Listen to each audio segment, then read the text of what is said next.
கார்த்திகா தீபக்கை பார்த்து, விடுங்க, இனி என்ன பண்ணுறீங்க, விடுங்க, இங்கே பாருங்க, கத்திடுவேன் என்று சொல்ல தீபக் சிரித்து கொண்டே, கத்து, நீ கத்துனா எனக்கு என்ன ஆக போகுது, உனக்கு தான் தொண்டையும் சேர்ந்து வலிக்க போகுது என்று சொல்லிவிட்டு கூலாக அவளை தூக்கி கொண்டு வெளியே வந்தான். இங்கே பாருங்க, நீங்கள் உங்கள் மனசில் என்ன நினச்சிட்ருக்கீங்க, கூட இருந்த வரைக்கும் ஒழுங்காக பாசம் காட்ட தெரியல, இப்போ என்னடானா நான் எங்கே போனாலும் அங்கேயே வந்து வந்து நிற்கிறீங்க. முதல்ல என்னை கீழே இறக்கி விடுங்க. என்னோட ஆசையெல்லாம் முடிஞ்சு போச்சு. முடிஞ்சது முடிஞ்சதாகவே இருக்கட்டும். தேவைப்படும் போது கிடைக்காத எதுவும் அதுக்கப்புறம் கிடைச்சாலும் ஒரு பிரயோஜனமே இல்லை. அதை முதல்ல தெரிஞ்சுக்கோங்க. தீபக் அமைதியாக அவளை பார்த்து, இங்கே பாரு கார்த்திகா, ஒரு கடையில் ஒரு வரிசையில் அட்ராக்ஷனே இல்லாத தேன் பாட்டிலும், இன்னொரு வரிசையில் ரொம்ப ரொம்ப அழகான அட்ராக்ஷனான கலரில் விஷ பாட்டிலும் அடுக்கி வச்சுருக்கும் போது ஒரு குழந்தை அதோட பெற்றவங்க கிட்ட எனக்கு இந்த அழகான பாட்டிலில் இருக்க விஷம்தான் வேணும்னு கேட்டால், குழந்தை ஆசைப்படுது. அதுக்கு ஆசை தீரதுக்கு முன்னாடி அது ஆசைப்பட்ட அந்த விஷ பாட்டிலையே நம்ம வாங்கி கொடுத்துடணும்னு அந்த பெற்றவங்க நினச்சா, அந்த பெற்றவங்களை விட முட்டாள் உலகத்தில் வேறு யாருமே கிடையாது. குழந்தைன்னா அழதான் செய்யும், அடம் பிடிக்க தான் செய்யும். ஆனால் அந்த பெற்றவங்க தான் புரிய வைக்கணும். இங்கே பாருமா, இந்த பாட்டிலில் இருக்கிறது தேன், இது உடம்புக்கு நல்லது.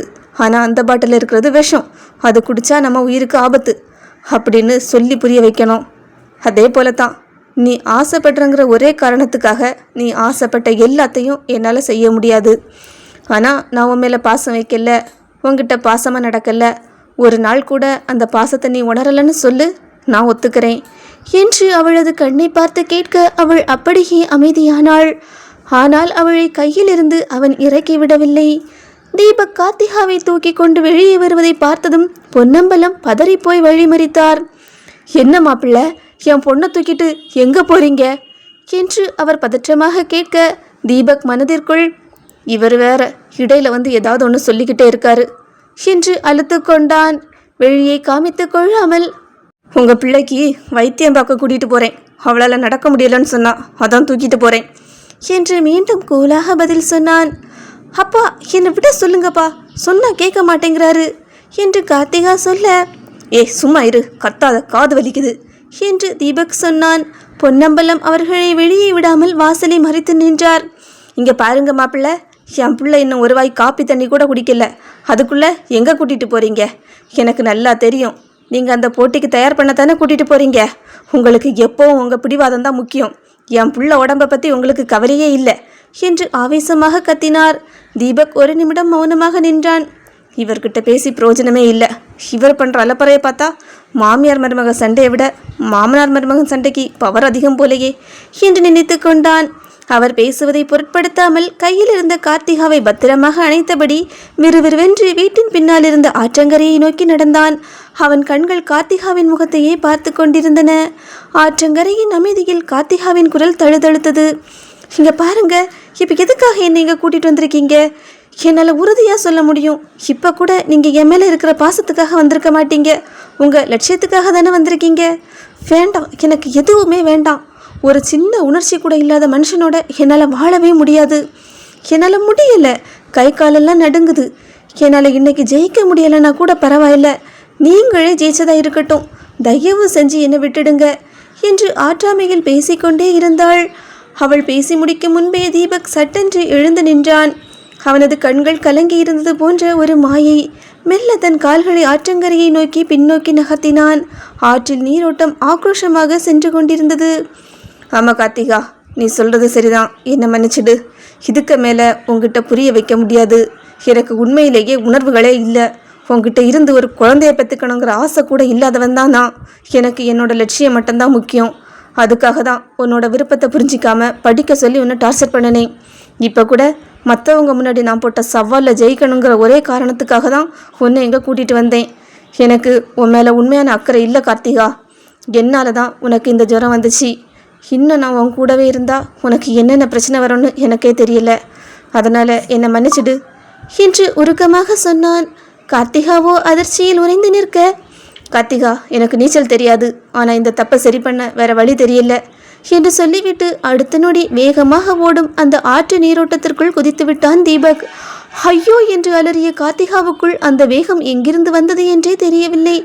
அதுவரை படுக்கையை விட்டு எழக்கூட முடியாமல் உடல் நடுங்கி கிடந்தவள் தன் உயிரை விட மேலானவன் நீரில் மூழ்குவதை கண்டதும் அத்தனை பலவீனத்தையும் தூக்கி எறிந்தாள். அடுத்த நொடி எதுவும் யோசிக்காமல் ஆற்றுக்குள் குதித்தாள் கார்த்திகா. ஆற்றில் குதித்த கார்த்திகா நீரோட்டத்தின் வேகத்தை எதிர்த்து தன் முழு பலத்தையும் திரட்டி நீந்தினாள். எழவே முடியாது என்று நினைத்த அந்த உடல் இப்போது ஒரு மீனை போல தண்ணீரில் சீறி பாய்ந்தது. வேகமாக தீபக்கை நெருங்கியவள் அவளையே மீறி அவனை அணைத்து கொண்டாள். அறிவிருக்கா உங்களுக்கு? எதுக்காக இப்படி ஒரு காரியத்தை பண்ணினீங்க என்று மூச்சிரைக்க கோபமாக கேட்டாள். தீபக் அவளை ஏறிட்டு பார்த்து உதடுகள் குளிரில் நடுங்க, ரொம்ப குளிருது கார்த்திகா, இதெல்லாம் ஆத்தங்கரைக்கு மேலே போய் வச்சுக்கலாமா என்று சாதாரணமாக கேட்டான். அவன் முகத்தை பார்த்த கார்த்திகாவுக்கு அப்போதுதான் ஏதோ புரிந்தது. இருவரும் மெதுவாக கைகோர்த்தபடி கரை ஏறினார்கள். இருவரது உடைகளும் நனைந்து சொட்டி கொண்டிருக்க தீபக் தான் கொண்டு வந்திருந்த பையிலிருந்து ஒரு உலர்ந்த துண்டை எடுத்து கொடுத்தான். அதை பார்த்ததும் கார்த்திகா திகைத்து போனாள். அப்போ ஏற்கனவே எல்லாம் பிளான் பண்ணிட்டு தான் இங்கே வந்திருக்கீங்களா என்று கேட்டாள். தீபக் மெலிதாக சிரித்து கொண்டே, உனக்கு ஜுரம்னு சொன்னாங்க, உன்னால் எழும்ப கூட முடியலன்னு சொன்னாங்க, இப்போ எப்படி இருக்கு கார்த்திகா என்று கேட்க கார்த்திகா அப்படியே ஸ்தம்பித்து நின்றாள். உண்மைதான், அவள் எப்படி எழும்பினாள், எப்படி ஓடி வந்தாள், எப்படி இந்த வேகத்தில் நீச்சல் அடித்தாள் எதுவுமே தெரியவில்லை. எல்லாம் ஒரு நொடியில் தீபக்கின் உயிருக்கு ஆபத்து என்றதும் தானாகவே நடந்திருந்தது. அவள் மெதுவாக தீபக்கை பார்க்க அவன் அவளது முகத்தை தன் இரு கைகளுக்குள் ஏந்தி கொண்டான். உன்னால் முடியும் கார்த்திகா, நீச்சலுங்கிறது உன்னை பொறுத்த வரைக்கும் ஒரு போட்டி இல்லை, அது உன்னோட ரத்தத்திலேயே ஊறி இருக்கக்கூடிய ஒரு திறமை, உன்னால் முடியும் என்று அவன் சொன்ன அந்த வார்த்தைகள் அவளுக்குள் புது ரத்தத்தை பாய்ச்சியது. கார்த்திகாவுக்கோ இவன் நல்லவனா அல்லது கெட்டவனா, உணர்ச்சி உள்ள மனிதனா அல்லது உணர்ச்சியே இல்லாத கணவனா என்ற கேள்விகளுக்கு விடை தெரியவில்லை. ஆனால் அவனது பிடியில் இருக்கும் பாதுகாப்பு அவளுக்கு பிடித்திருந்தது. மௌனமாக அவன் கைகளை பிடித்தபடியே அவன் காட்டிய பாதையில் பின்னால் சென்றாள். வீட்டு வாசலில் காத்து கொண்டிருந்த பொன்னம்பலம் தூரத்தில் தீபக்கும் கார்த்திகாவும் வருவதை பார்த்து உறைந்து நின்றார். போகும்போது உலகப்போர் ரேஞ்சுக்கு சண்டையிட்டு போனவர்கள் வரும்போது ஜோடியாக வருவதை பார்த்து அவருக்கு ஒன்றும் புரியவில்லை. இருவரும் அருகில் வந்ததும் தீபக் கார்த்திகாவை பார்த்து, ட்ரெஸ் எல்லாம் நனைஞ்சிருக்கு, போய் மாற்றிட்டு ரெடியாகு என்று சொல்ல ஒரு வார்த்தை கூட எதிர்த்து பேசாமல் கார்த்திகா உள்ளே சென்றாள். அவளது அந்த அமைதி பொன்னம்பலத்திற்கு இன்னும் ஆச்சரியத்தை கொடுத்தது. அவள் உள்ளே சென்றதும், என்ன மாப்பிள்ளை, 2 பேரும் எங்கே போயிட்டு வாரீங்க, அவ ஏன் இப்படி நனைஞ்சு போய் வரா என்று படபடவென கேட்டார். தீபக் கூழாக, அது ஒன்றும் இல்லை மாமா, கார்த்திகாவுக்கு ஒரே புழுக்கமாக இருக்குன்னு சொன்னான், அதான் 2 பேரும் காத்தோட்டமாக ஆத்தங்கரைக்கு போய் குளிச்சுட்டு வரோம் என்று அசால்ட்டாக சொன்னான். பொன்னம்பலத்திற்கு என்ன நடந்தது என்று தெரியவில்லை. அறிவிருக்கா உங்களுக்கு? அந்த புள்ள ஜுரத்தில் அனலாக கொதிச்சுக்கிட்டு இருக்கு, நீங்கள் போய் அந்த புள்ளைய குளிப்பாட்டி கூட்டிகிட்டு வரீங்களா, என்ன மனுஷன் நீங்கள் என்று ஆவேசமாக கேட்டார். தீபக் நக்கலாக சிரித்துவிட்டு, ஐயோ மாமா, நீங்கள் தப்பாக புரிஞ்சுக்கிட்டீங்க, நான் ஒன்றும் அவளை குளிப்பாட்டலை, அவள் தான் என்னை ஆற்றுல குளிப்பாட்டி கூட்டிகிட்டு வரா என்று ஒரு போடு போட்டுவிட்டு பதிலுக்கு காத்திராமல் கிளம்பினான். பொன்னம்பலம் அப்படியே சிலையாக நின்று தன் தலையை சொரிந்து கொண்டார். இந்த மாப்பிள்ளை தம்பி சீரியஸாக தான் பேசுகிறாரா, இல்லை நம்மளை வச்சு பண்ணிட்டு போகிறாரா, இவங்க 2 பேருக்குள்ள என்னதான் நடக்குது என்று ஒன்றும் புரியாமல் போற போக்கை பார்த்து மலைத்து போய் நின்றார். உண்மையான காதல் என்பது வார்த்தைகளில் வெளிப்படுவது அல்ல, காதல் ஒரு அழகான உணர்வு. அவரின் பலவீனத்தை இன்னொருவர் பலமாக மாற்றுவதுதான் உண்மையான காதல். ஹாய் ஃப்ரெண்ட்ஸ், இந்த ஸ்டோரி எப்படி இருக்குன்னு மறக்காமல் கமெண்டில் சொல்லுங்கள். ஸ்டோரி பிடிச்சிருந்துன்னா லைக் பண்ணுங்கள், மறக்காமல் சப்ஸ்கிரைப் பண்ணிக்கோங்க.